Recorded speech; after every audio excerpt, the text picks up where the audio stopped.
Spoštovani gledalci, lepo pozdravljeni iz Celja, iz doma svetega Jožefa, kjer se srečujemo z argentinskim škofom slovenskih korenin, monsinjorjem Vinkom Bukaličem Igličem, ki je na poti iz Vatikana nazaj v Argentino ostal še nekaj dni v Sloveniji. Sicer pa je ordinarij škofije Santiago del Estero v Argentini. Lepo pozdravljeni, ekscelenca, na programu Slovenske katoliške televizije. Hvala lepa da ste me sprejeli, ne?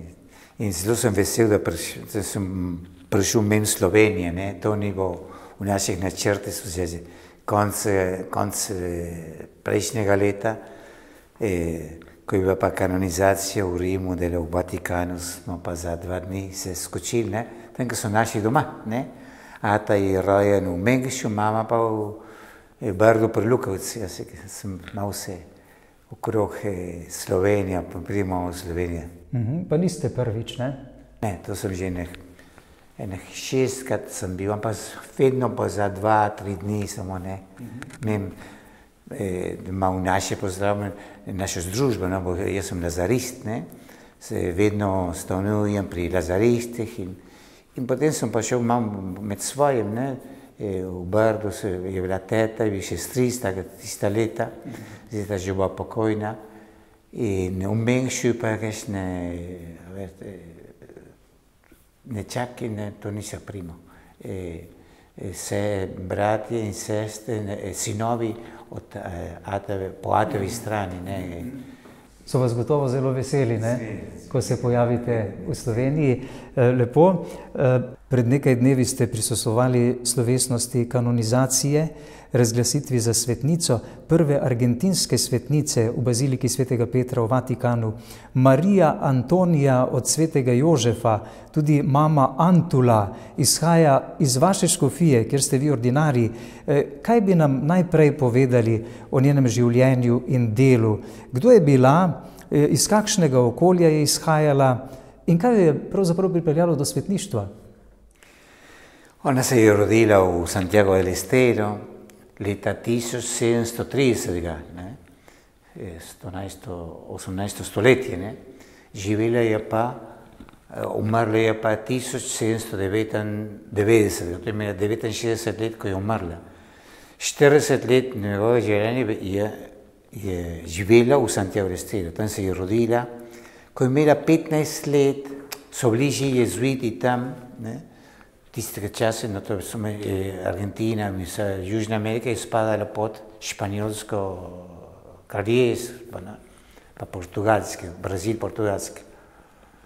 Še ni bila Argentina, takrat ime Argentine, smo spadali pod to kraljestvo, ne. In tiste časa, ko so prišli Španjolci, z njimi so prišli kakšni rodovi, ne. Jezuiti, dominikanci, frančiškani, mercedari, no. In ko se je ona rodila, so bili tam že jezuiti, so imeli svojo cerkev, pa vse, kar so jezuiti takrat, jezuiti so imeli posebno duhovne vaje, svetega Ignacija, ne. In potem pa veliko socialnega in šolstvo, no, veliko tazga dela, ne.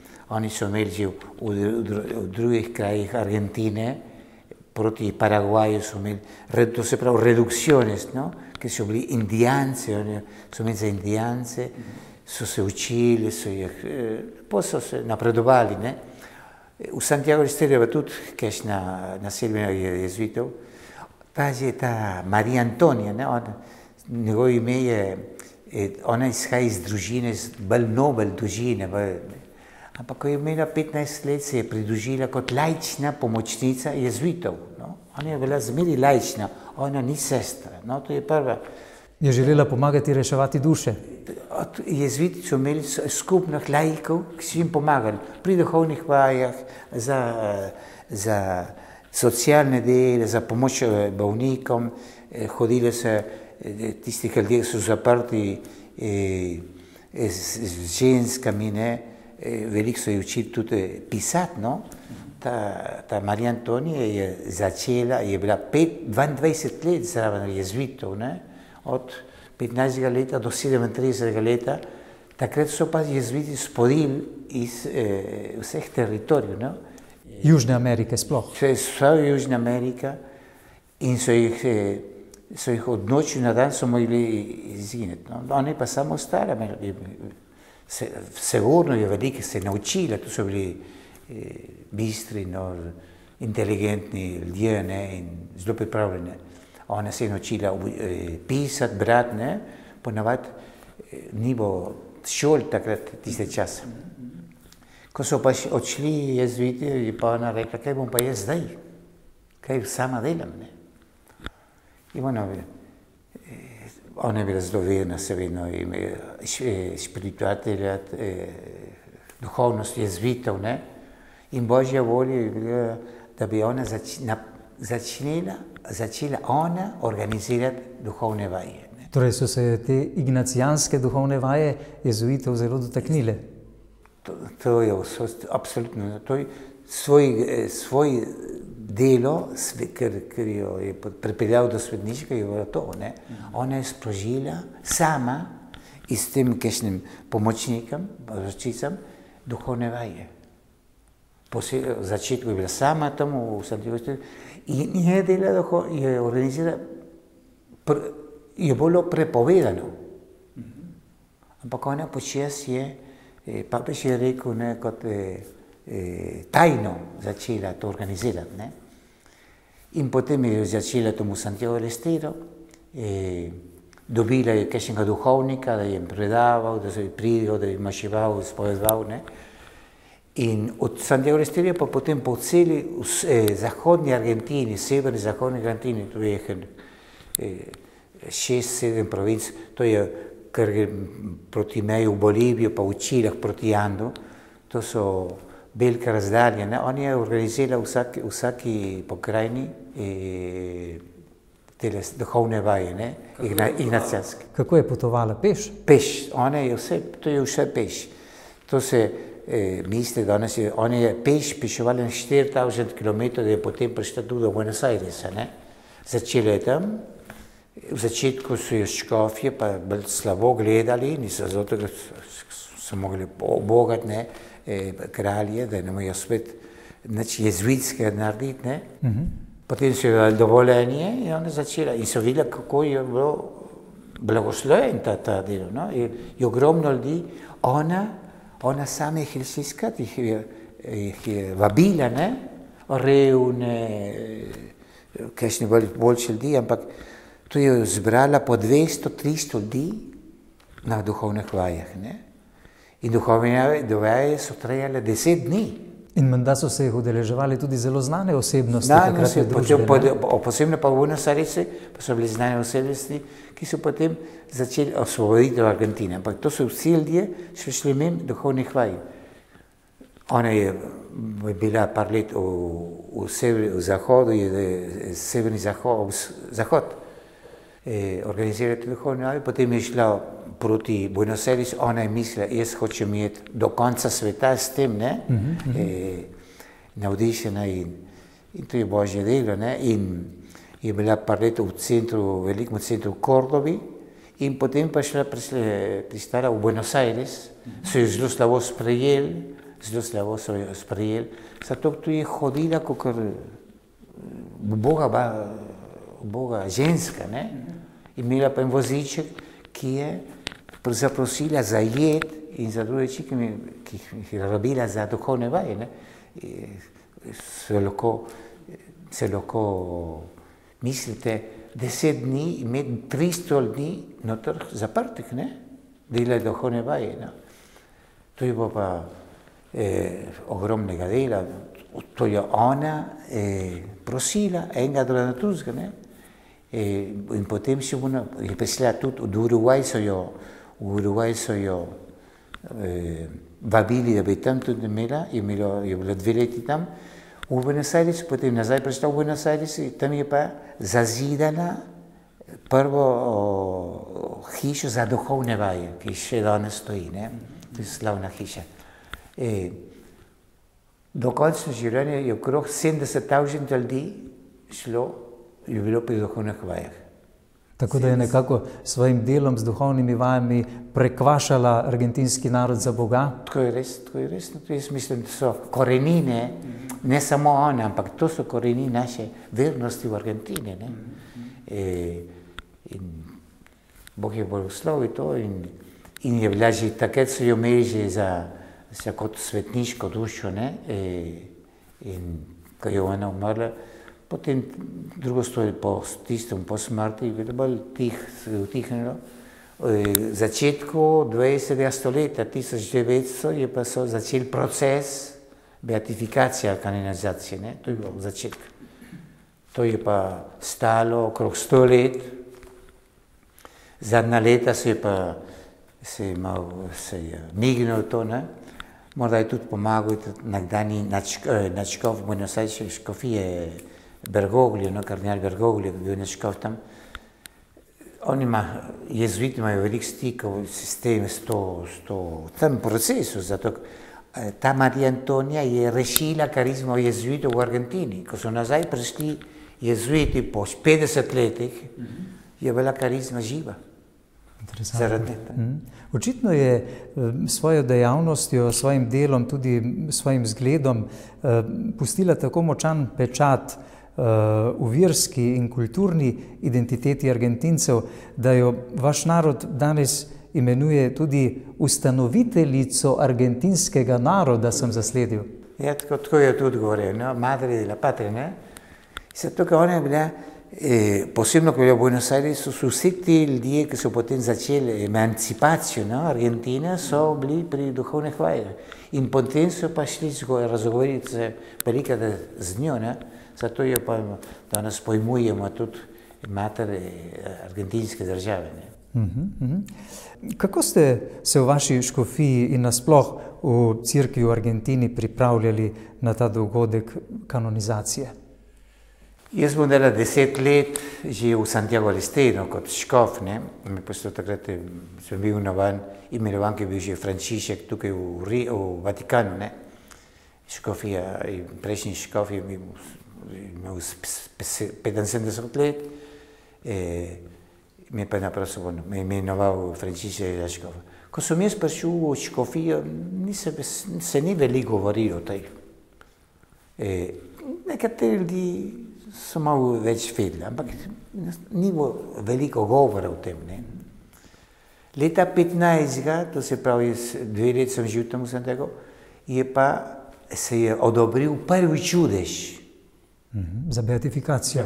Za beatifikacijo. To je bila že star primer, ne. Leto v oktobra 2015 leta, ne. Takrat smo se pa zbudili. Smo pa začeli govoriti, raziskati, učiti se, spoznati to mamantulo, ne. Vsi duhovniki, akademiki, ljudstvo, ne, da smo jih malo spoznali, ne. Leta 2016 je bila beatifikacija, no, avgusta 2016 je bila pa beatifikacija, papež Frančišek hotel, da bi bila v Santiago del Estero, a ki sem se mogel organizirati z našimi ljudmi, beatifikacijo, pa zelo lepa slovesnost. Zelo lepa slovesnost, veliki ljudi, ampak smo se tudi duhovno pripravili, zelo duhovno, ne. To je bilo za prenoviti naše škofije. In te pa zadnja leta, po beatifikaciji, pa smo začeli moliti, kot vsi, ne, za kanonizacijo, no. Za novi čudež tudi. Za novi čudež tudi, za kanonizacijo, ne. Ampak je potem, leta 2017, en let po beatifikaciji, se je pa dal en čudež, ne, ki je bil potem odobren dela oktobra meseca prejšnjega leta, ne. To je pa še človek, ki živi, da je bil na kanonizaciji, ne. En človek ima okrog 65 let, ima možgansko kap, so mu takrat rekli, a ženi so rekli, ima za 1-2 ure življenje, ne. Je pa en duhovnik, jaz vidim, sem imel prijatelj od te družine, je šel dal maziljenje in jim je dal podobce tele Marije Antonije, pa so začeli moliti Marije Antonije. In danes se je čudežno pozdravil, ne? In takrat je potem proces začel zaradi čudeža, to je prišlo potem v Vatikan in oktobra lanskega meseca so dobili, da je to tu čudež, ne? Čudovito. Kako pa ste vi osebno sedaj v Vatikanu doživeli to veliko slovesnost razglasitve mame Antule za svetnico? Zelo lepo, nismo imeli veliko časa za zadnjo pripravo, no? Od decembra meseca smo pa zvedeli, da bo kanonizacija 11. februarja tukaj v Vatikanu. Mesec dni, da smo se malo pripravili zadnje časa. Smo že mislili, ko smo se zvedeli za čudež, da bi se pripravili par mesecev, misijone, pa duhovne vaje, pa veliko različnih programov, ne? Ampak naenkrat je 16. decembra so nam pa povedali, da je kanonizacija 11. februarja. Pri nas v decembru je konc leta, konc šole, konc crvenega leta, ne? Počitnice januarja, vroči deželi, smo se organizirali, kaj smo organizirali v teh časih? Vigilije, velike so delali že, to se pravi, 9-dnevnice na Farah, a 3-dnevnice, pa zadnji tisti dan, 11. celo noč so imeli vigilijo, no? Molitev, pa pesmi, naš narod je zelo folklorno, no? So zelo radi, so nadarjeni človeki. In potem, da so doma gledali, no, kanonizacijo po televiziji, tam je opokno ljudstvo na katedrali, na trgu pred katedralo, pa še v drugih krajih, no? In so zelo z veseljem, ne? Mi pa tako v Vatikanu je bil program, smo imeli program pred kanonizacijo, bilo konferenco o njej, audiencijo smo imeli s papežem, vigilijo tudi v soboto zvečer in v nedeljo pa maša, no, v Vatikanu zelo lepa maša, no, in nas simple, ampak zelo slovesna, pa da smo lahko molili tudi na zno. Kakšna je pomembnost nove svetnice mame Antule za vesoljno cerkev? Jaz mislim, da je ena poteza, ki mislimo veliko, ne, ker je že do papež Benedikt rekel, to je naše delo, naše poslanstvo kot duhovnikov cerkev je spoznati Kristusa. Seveda, da imajo jezviti, duhovne veje, da se spreobrne in imel že stik s Kristusom. Ampak veliki je pa ljudi, ki nimajo še osebnosti. Vera začne s tem stikom s Kristusom, ne? In mislim, da tam danes, že Benedikt nam je povedal, v Ameriki, v Južni Ameriki, v Aparecida, naše krščansko življenje se začne s stikom s Kristusom, ne? V tem mislim, da ona te duhovne vaje, ne? Različne duhovne vaje, ne samo ignacijanske, različne, to je moment, ne, za ljudi, da bi se lahko zdobili, se znali, da se s Kristusom, ne? Ali pa tisti, ki imajo že kaj bolj močno vero, ne? Da se spreobrnili, ne? Ampak mislim, da to je lep nauk, da ga mi napredujemo, ne? Danes je veliko ljudi, ki so ven prišli iz cerkve, ampak zelo malo ali bolj slabo katekizem, ne? Veliko imamo problemov. Mislim, da če hočemo res dobri katoličani, moramo imeti prvo gledati na to, kako bo predstavljeno osebo Jezusa Kristusa, ne? In to velja tako kot za vesoljno cerkev, enako za nas slovenske kristjane, ne? Jaz mislim to, za vse. Mi imamo, velike ljudi, bolj slab katekizem so imeli, ne? In ne hodijo zmeri vedno v cerkev, imajo svoje dni zažegnanje, prihajajo, devetdnevnice, to me zelo radi, romajo v Božjo petrico, so zelo radi. Ampak ni pa, da bi bili vsi za nedeljsko mašo, ne? To ni. Ampak mislim, da to nas bo naučilo, kako se bolj angažirati s Kristusom. Ne? Gospod Škof, kako je organizirana Rimsko-katoliška cerkev v Argentini? Po čem se morda razlikuje od drugih krajevnih cerkva? Jaz mislim, da imamo ena velika, naša dežela je velika, ogromna, ne, kot razdalje. Prebivalstvo je zelo malo, ne. Nas je komaj 46 milijonov take ogromni pokrajini, ne. Organiziran, kot imamo škofije, nadškofije, nas je v Argentini je 70 škofij. 70 škofij? 70, od teh je 8 nadškofij, od teh 70 metropolij. Mi spadamo pod Tucumanem, v naši pokrajini, pa so pokrajine, ne? V severu so dve, severozahod proti Andov, severovzhod proti Braziliji in Urugvaju, potem pa v centru, nas je 8 velikih, vsak pokrajini je okrog 10-11 škofij.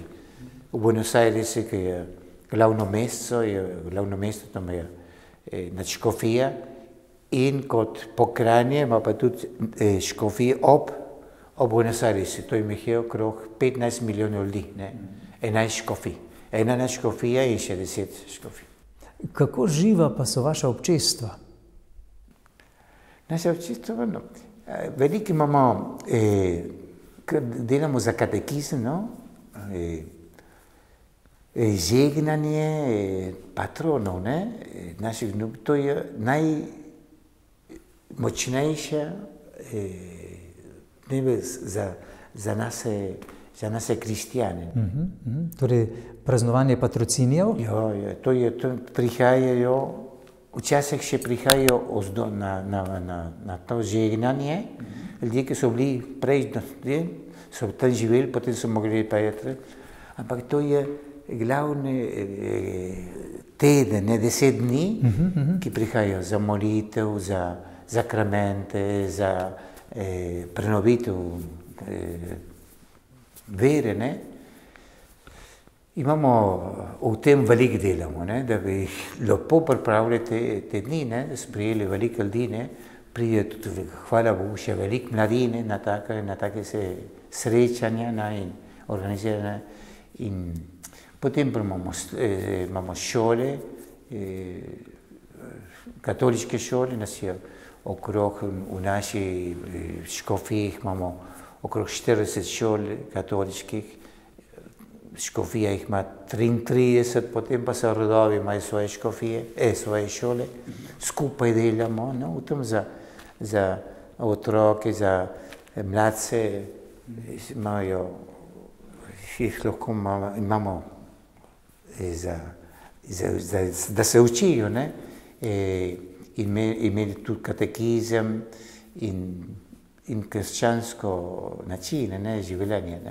Imamo zdaj zelo veliko sekularizma tudi, zelo veliko, če dali več, imam interneta, imam življenje, krize družine, veliko družin razdeljenih, Da bi imeli malo predstave, kako velika je teritorijalno, zemljepisno vaša škofija, denimo? Naša kot zemljepis 4 Slovenije. Za 4 Slovenije? Na škofija Santiago de Estero so 4 Slovenije. To je samo vaša škofija? To je samo naša škofija. Jaz imam 21, imam v tem kraju, je 45 far. V centru, to sta dva velika mesta, ki jih je okrog 400.000 ljudi tam, imamo 21 far tam, drugi 24 so pa razdeljene po deželi. Koliko prebivalcev je vseh? Od 750 do 800.000 ljudi. 800.000? Neverjetno. Imam, razdalje so velike, jaz imam zadnja fara, da pridem do zadnje fare je 350 km. Vsaka fara ima pa okrog, na deželi ima pa 40-50 postojank, ne. Da jaz prišel do vseh postojank je nemogoče. Ni poti, ni dobrih poti. Imate pomožnega škofa? Imam pomožnega škofa, imam malo duhovnikov, nas je 35 duhovnikov za te fare.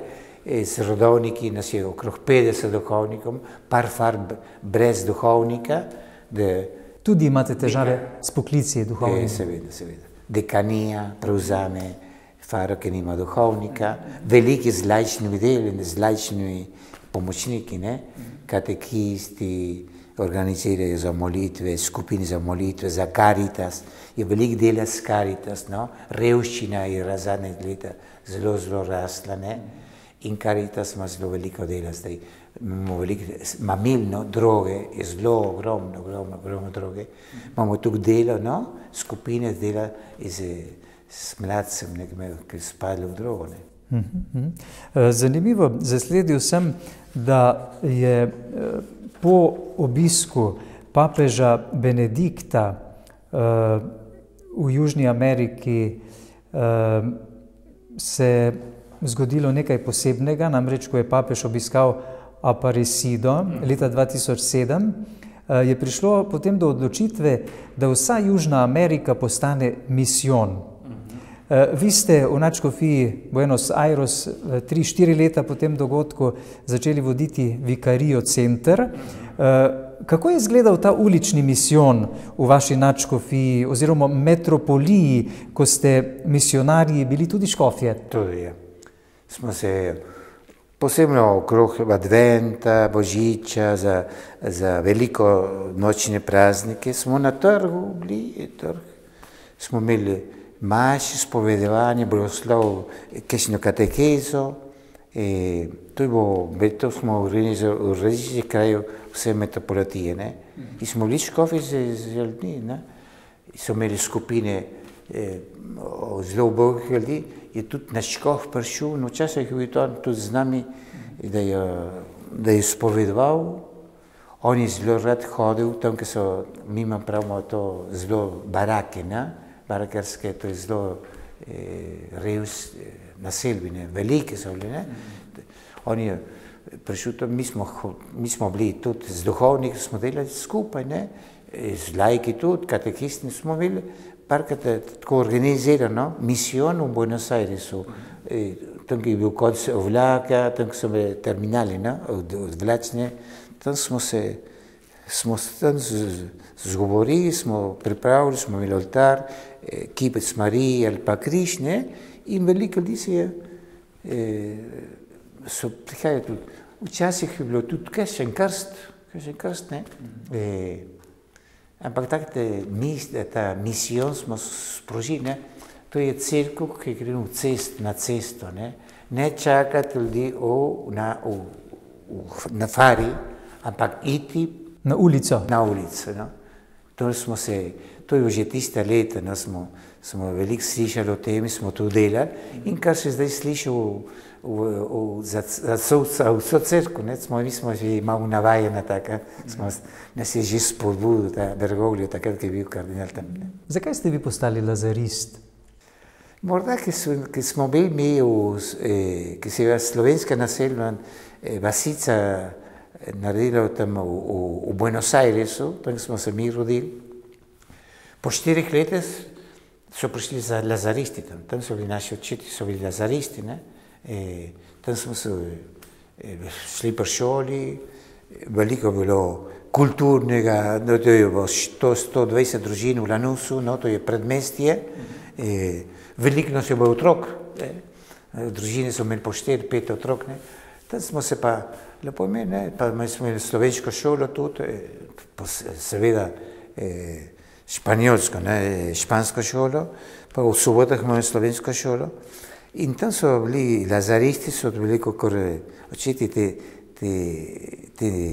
te slovenske vasi, bilo zelo veliko dela, skupinskega dela, veliko znanje, ne, med nami, ne. In jaz mislim, da tam bi bilo seme prav, ne, mojega poklica kot lazarist, ne. smo poznali veliko misijonarjev, tam se je učil Peter Opeka, no, on je bil tudi v Lanusu. In tukaj je bilo veliko misijonarjev, ki so šli potem v Afriko, no. To je vse take, pa zglede, velike zglede ima, no. Vse to je vleklo? Vleklo, da sem potem začel. Prva leta duhovništva ste posvetili pastorali mladih, okoli 10 let ste bili vzgojitelj bogoslovcev, tudi ravnatelj notranjega semenišča v vaši misijonski družbi Lazaristov. Do kakšnih spoznanj ste prišli v stiku z mladimi? Kaj današnji mladi najbolj potrebujejo? Se je spremenila že, ne. Jaz, ko sem bil pri mladih v začetku duhovništva, no, to je v leta 1980, sem posvečen 78. leta, prva leta sem imel za misijone za mlade, ne. Danes so drugačni mladi, ne. Ampak kaj danes, kaj mislim, da smo mi blizu njih. Moramo dobiti načine, da bi se približali drugo mišljenje, druge kulture, ampak mi moramo se med mladim znati približati. Se znati približati. In to naši pomočniki tudi, ne. Mi moramo dati prvo korak do njih. Jih iskati tam, kjer so oni danes, ne? In imeti dobre stike, začeti z dobrim stikom, ne, kot prijateljstvo, ne. In potem mislim, da začne evangelizacija. Ampak ta prvi je, se moramo seznaniti, ne spoznajo. Ta človeški stik. Človeški. Mislim, da je to danes je toliko problemov med naši mladci, ne, v svojih družinah, kar vidijo, kar slišijo, ne. Oddaljenosti drug od drugega. Če bi mi mislili, da jih bojo prišli v cerkev, kakšni pridejo v cerkev, ampak večina ne, moramo pa mi iti med njih. Okoli 6 let ste vodili tudi misijonsko družbo kot vizitator, provincial argentinske province. S kakšnimi izzivi ste se takrat največ srečevali? Naš problem, ne, mi smo se delali, da bi imeli poklice, ne. Nas je ena lepa skupina duhovnikov, veliko postojanke, Lazaristov. Argentinska provinca je Argentina, Paragvaj in še Urugvaj. To so 3 države v isti provinci. Tukaj kot vizitator, kot provincial sem imel okrog njih še veliko. To smo imeli 10 postojank tiste čase, ne.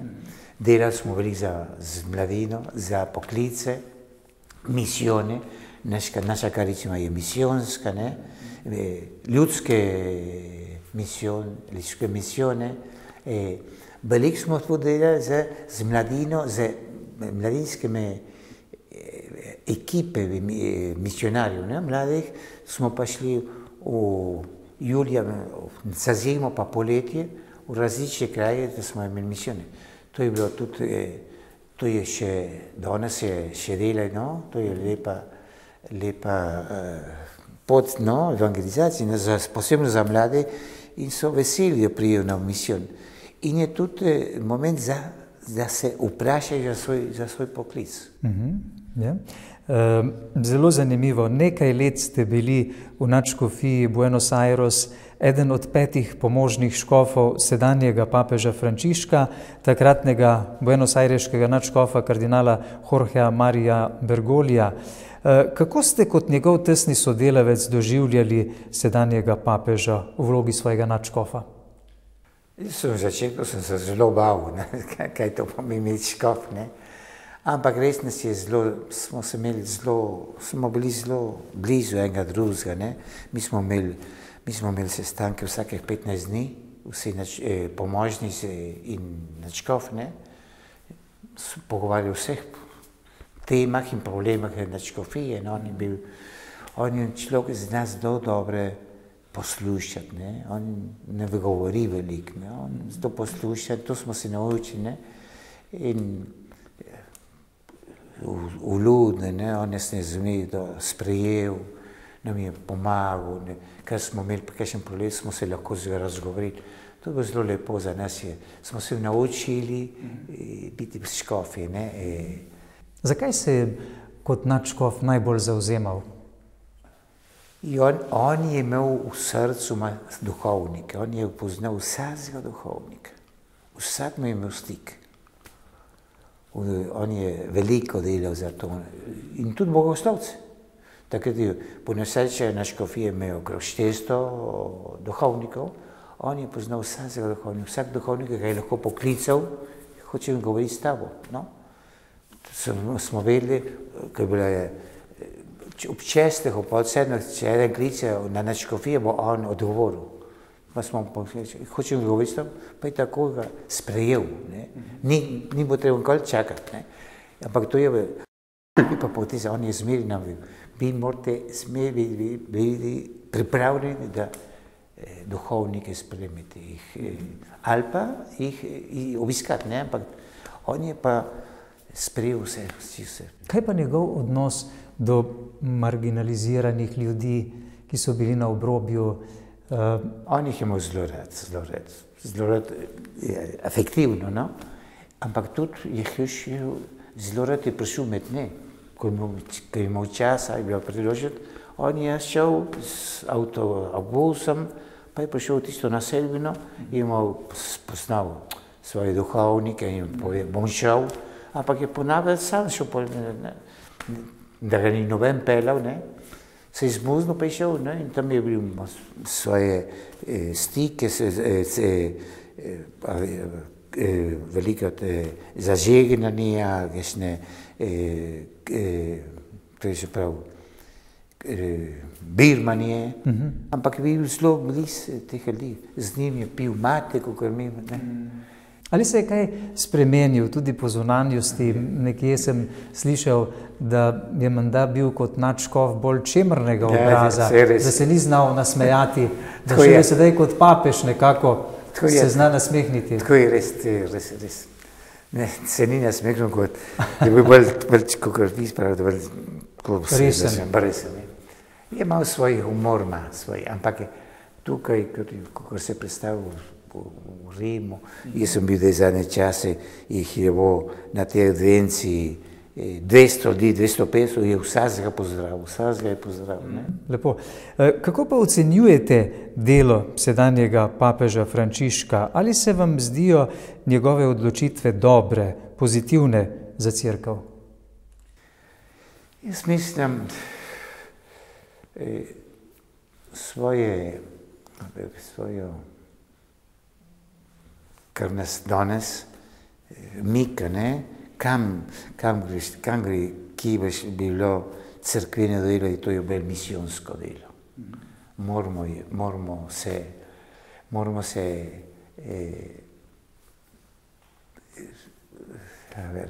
spremeniti. On pravi urnike, stile, ne? Da sprožimo misijonsko povsod, na farah, na škofijah, ne? V skupinah, ne? Sinodalno, to je sinodalnost, je že zvedno to in posebno, ker je misijonsko in medrevne, ne? To posebno naša Argentina je ima slave poglavarje, ne? Rase, revščina, nas mika, moramo biti blizu ubogih, ne? Kakšno sporočilo prinaša papež Frančišek svojo osebnostjo, svojim odnosom do Petrove službe, svojo dejavnostjo, svojimi odločitvami vesoljni cerkvi? Jaz mislim, da je beseda, no, mislim, da on zelo enostavno pove, nam pridiga ali imajo, kar napiše, ne. Papeža Frančiška bi ga lahko vsak bere, mislim, ne. On je integral, ampak posebej je bolj, mislim, da je bolj nadarjen na to, da ga lahko vsak spozna ali ve, kaj hoče povedati, ne. In to, no, da on živi tam, ki je zdaj v Vatikanu, to je ena poteza, ne. Vsak k njemu lahko pride, ne. V dom Svete Marte. To ni gor, ne, zaprt, ne. On je bil hotel biti tam, da so bližje ljudje, ne. To je ena, mislim, lepa poteza, kot jaz mislim, kot je Kristus okrog ljudi, ne, da je zmeraj odprt, da prihajajo ljudi. Z marsikakšno gesto. Gesto, on papež je gesto je to. Takrat, ki je on bil začel, je šel takoj za refugiate gor, ki je to na bliz Grčiji, tam, ko se je Lampedusa, ne. To so gesti.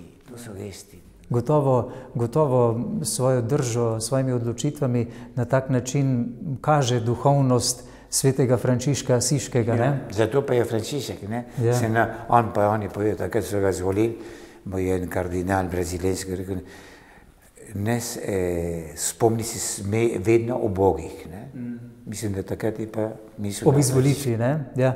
Ampak gledajte, v pontifikatu papeža Frančiška se ponavlja pomankanje jasnosti, seje se zmeda, je pred kratkim zapisal nizozemski škof Rob Muceerc. Neki slovenski teolog pa je zapisal, da je pontifex problem. Kako gledate le na njegovo zadnjo podpisano izjavo Fiducia Supplicans, ki dovoljuje duhovnikom blagoslavljati istospolne pare?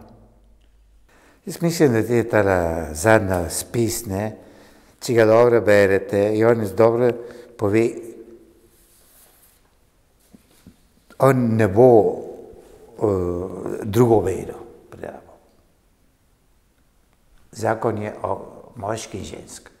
To je od začetka že to pove. Kaj pa je on povedal o blagoslovi? V naši kulturi, jaz prijem na cesto, me vsak človek, Gospod me blagosloviti. Vam rečejo? Ja. Ne le kot škofu, tudi duhovniku prej. Vsak, tudi na duhovniku. Je bolan človek, ima problemov doma. Vas prosijo za blagoslov? Prosijo, vsak prosi za blagoslov. To je v tem narodu? To je v našem narodu, to so ljudje. In velikrat pri maši imam končno organizaciji, v koncu maši imam blagoslov, ampak potem me pa še čakajo, da jih blagoslov. Pa povejo eno besedo. Jutri me bojo operirali, imam raka, imam probleme z sinovom, ki imajo drogo. In jih blagoslovite, molite za njih. Lepo. In mislim, v tem mislenju to je blagoslov. To je bolj pastirski blagoslov. Jaz nobenega ne vprašam, kaj stav, kaj živiš. Ampak, ekscelenca, gledajte, okoli 300 vaših kolegov škofov po svetu se je uprlo izvajanju tega dokumenta, tudi cele škofovske konference. Ja, mislim, da potem, ko so še enkrat povedali, to so pa tudi kulture, Afričani so zelo drugačni. Mislim, da to morajo, mislim, da je v tekstu se lahko preverjamo, ampak potem so pa razločili, da je tu treba spoštovati kulture, posebno v takšnih državah je to močno. Ampak, ker mi beremo, vsi je tudi v Argentini, kakšni težko gledajo na to, ni nove vere, ni novo dogmatike, doktrinalci, da je papež, to je sigurno, da ne. Ampak mislim, da mislenje, kako pridemo do ljudi. Če jaz tižem človeka, ki dobim na cesti, ga slavo, no bom kar več prišel v cerkev. Morda je pogan, ampak mora biti pa še začetek nove.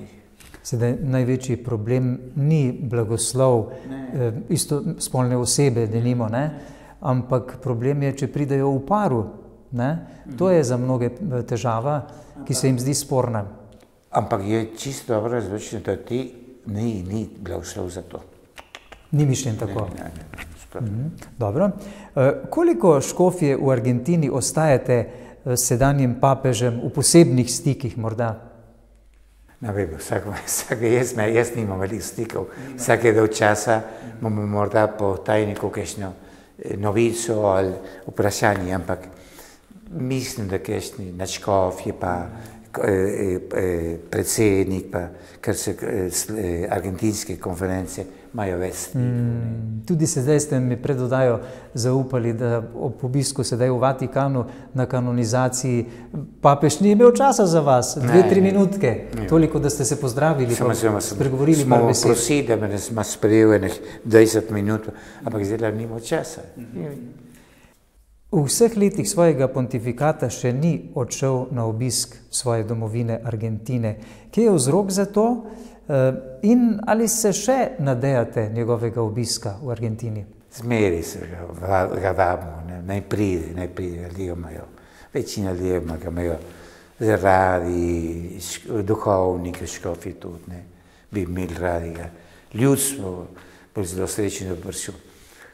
Zakaj ne pride? Morda politične stike niso bili dobri in on ima tudi misliti, on ni samo Argentinc, on ima svet. Argentinci so majhna država. Problemi v svetu so zelo večji kot Argentina. On je veš, kot Argentinska to je majčka reč. Imam še nekaj vprašanj za vas, ostaja še nekaj minut za najin pogovor. Rad bi vas še vprašal o očitkih papežu Frančišku, ki še naprej ostajajo, da se ne zauzema iskreno za razčiščenje spolnih škandalov v cerkvi. Koliko je do vas segla afera patra Marka Ivana Rupnika, pa tudi afera v vaši bratski slovenski misijonski družbi Lazaristov? Jaz sem v Argentini, sem v tem pokrajini, nimam velike, nisem veliko bral. Slišal sem, me boli, da je tako, da se to razčipe, da je bila resnica in potem, ampak nimam velike pojma o tem, nisem blizu zdaj niti Lazaristu vsakega časa in kar se dogaja z Rupnikom, kar še berem, kakšne novice. Kako si bi naj razlagali, denimo, da je papež Frančišek nedolgo nazaj ukinil red sester Lojolk, ki so patra Rupnika obtožile zlorab? Jaz nisem niti izvedel za to. Niti ne veste za to? Nisem vedel, da ima Rupnik svoje sestre, skupina sestre. Ki jih je vodil duhovno, ja.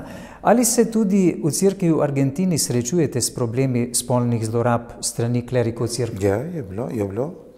Morda jih je v drugih državah jih več, ampak smo imeli tudi primere in kako prijemo k tem, kako je napisano zdaj kar nas prosi papež. Ste dosledni? Po špansko se pravi tolerancia cero, ko pride novica, se moramo razgovoriti in se začne proces, v cerkveni proces in včasih pa to proces, socialni proces. Novembra lani je Argentina izvolila novega predsednika. Javier Milei je precej nenavaden človek. Po čem se je najbolj priljubil Argentincem in kaj si obetate od njegovega predsedovanja? Obljubljal je namreč ogromne spremembe v Argentini, ne? Kakšne spremembe? Ekonomske, socialne spremembe. Zakaj je predsednik? Nam tudi, kar vi veste, bolj čudaški človek, kot se je. Ampak on je že, ko se je bila kampanja, on je rekel, bomo imeli trde spremembe, hude, posebne pa prvoletne. Tako da so se Argentinci ravno zaradi tega odločili, zaradi teh obetov njegovih? Jaz mislim, da so bili siti na staro politiko. Stara politika nas je, smo šli na 50-60% revščine, inflacije 200%, ljudje niso hoteli že tega, so bili že pri koncu, veliki Argentinci so prili v Evropo delati in prej so vsi hodili v Argentino, tudi naši, da so lahko prišli do kruha, da dela, zdaj pa na kruh, se je obrnilo, ampak ljudstvo je bilo sito na stare politike. Torej, novi predsednik vam je nakazal neko prihodnost za Argentino, ne? Je dure, dela je, morda se more, on je predvsem agresiven, v tem se mislim, da se more sporazumeti s parlamentom, on ima zelo malo svojih poslancev, ampak spremembe morajo biti, če ne je čedalje slabše, in mogoče eksplozija, ne, socialnih prostorov, ne, revščina, pa korupcija, to je vse skupaj, ne, že več let.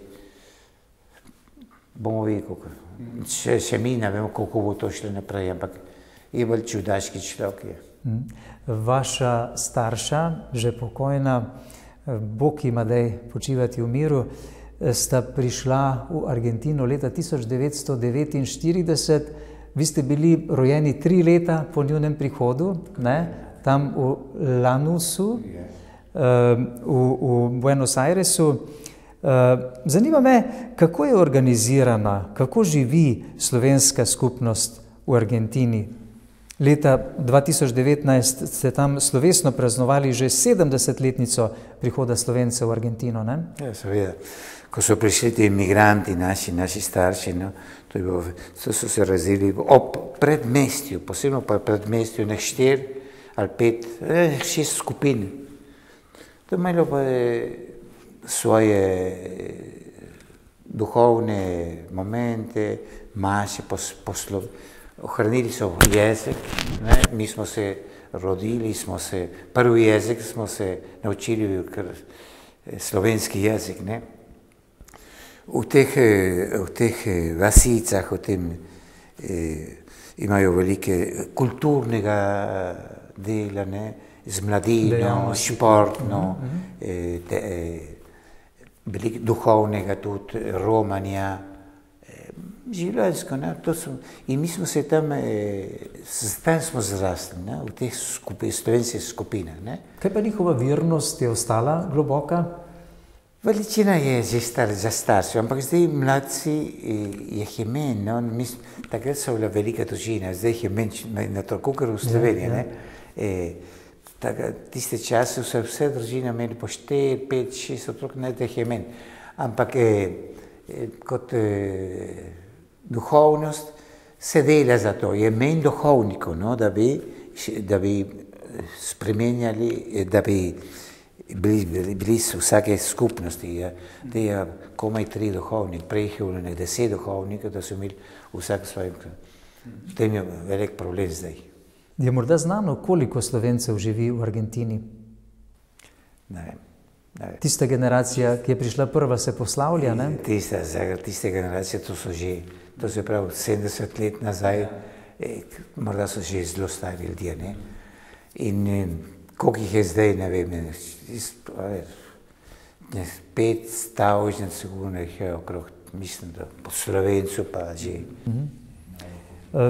Kako doživljate, ko gledate na cerkev in vernost v Evropi, pa tudi ko prihajate k nam v Slovenijo, verjetno tudi spremljate kot Slovenec, škof slovenskih korenin v Argentini, naše informacije, naše novice, verjetno verski tednik Družina, kakšen radio Ognjišče poslušate ali celo pogledate kdaj preko spleta našo televizijo Exodus? Bomo že. Včasih nimam veliko časa za to, škofovsko delo je z duhovniki, pa s šolami, pa nimam tukaj veliko časa, da se veliko bral, ne, rad preberem kakšno novico, ne, me zanima, ne. Tudi vaš brat je duhovnik, ne? On je lazarist, se je študiral tukaj, se je po svetu tukaj v Ljubljani, v Sloveniji, ne, je bil prvo maše v Mekšu, ne. On je bolj v stiku s slovensko skupnost, jaz kot duhovnik v argentinski provinciji lazaristov, potem pa da je kot škof, nimam toliko stikov z slovensko skupnost, ne. Jaz, če pridem, pravim domov, imam brate, z bratem se dobim in je bolj menj stika zdaj, ne, nimam časa za stik. Danes na pepelnico smo stopili v postni čas, čas priprave na veliko noč. Kakšno držo nam v tem svetem času liturgičnega leta priporočate, da bi se čim bolj učinkovito prerajali v novega človeka, v nove ljudi? To, kar je pravzaprav namen postnega časa. Postnega časa. In mislim, da cerkev ima te poti, ne, molitev, branje Svetega pisma, mislim, to je zelo dobro, da prenovi našo vero. In posebno pa karitativne dele, ne. karitativno. Danes smo, naša vera nas more peljati, tisti, ki je bolan, ki si je sam, ki ima probleme, ne, da bi lahko kaj dobrega naredili za te ljudi. Dobra dela, miloščina. Miloščina, to je, mislim, da miloščina to je naš znak, ne, kot katoličani, kot naš vernost je v tem, ne, ampak to prihaja od sakramentov, ne, ampak se more kazati, no, v dobrih delih, ne. 7. marca bomo v Vesoljni cerkvi praznovali god vaše prve argentinske svetnice, sedaj tudi naše, svete Marije Antonije od svetega Jožefa ali mame Antule. Kaj bi nam ob tej priložnosti vašega obiska, Bog ve, kdaj boste spet prišli v Slovenijo, v deželo vaših staršev, vaših korenin, kaj bi nam položili na srce? Vendarle je ta svetnica sedaj postala za vesoljno cerkev pomembna, ne? Jaz mislim, da je ena poteza te laičina, moč v cerkvi, ne? Danes, ki imajo čedalje več dela, pa si razrejajo laiki v cerkvi, ne? Vse, ne? Kar je katekizem, kar je šolstvo, kar je karitativnega dela, ona je bila naprednica v tem, ne? Seveda je imela svoje spirituale in je uvogala, ker so škofje, ampak on je kot laična je to delala. Mislim, da to je lepo poteza, da se pozna to od te nove svetnice in Bog da, če bo kaj prevajem po slovensko, da jo malo poznate, ne, ampak to, ne, delo z laiki, ne, promocijo, ne, laikado, no, vseh, posebno v vsem našem delu in pastorali, nimamo veliko poklicov, ni veliko duhovnikov, čedalje imenih nas je, ne.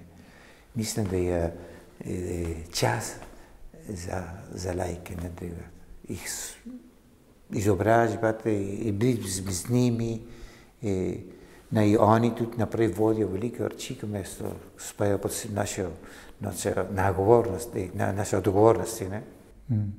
Ekscelenca, najlepša hvala vam, da ste bili pripravljeni odgovoriti na naša vprašanja, biti gost našega programa Slovenske katoliške televizije. Želimo vam srečno pot nazaj v Argentino in seveda uspešno delo še naprej. Imate zelo pomembno pozicijo, torej ordinarija škofije Santiago del Estero. Hvala lepa za vabilo, ne. Vi ste malo slišali, moja slovenščina je bolj slaba že, ne. Ampak hvala lepa, vam želim, da bomo imeli lep čas za postni čas in posebno pa veliko noč, blagoslovljeno veliko noč.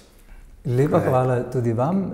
Tako, drage gledalke in gledalci, to je bil torej naš tokratni gost, ki smo ga obiskali ob njegovem obisku v Sloveniji, argentinskega škofa slovenskih korenin, gospoda monsignorja Vinka Bokaliča Igliča, ordinarija škofije Santiago del Estero.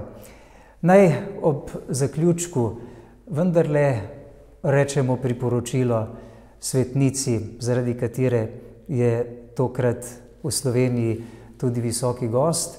To je sveta Marija Antonija od svetega Jožefa ali mama Antula. Naj prosi za vse nas.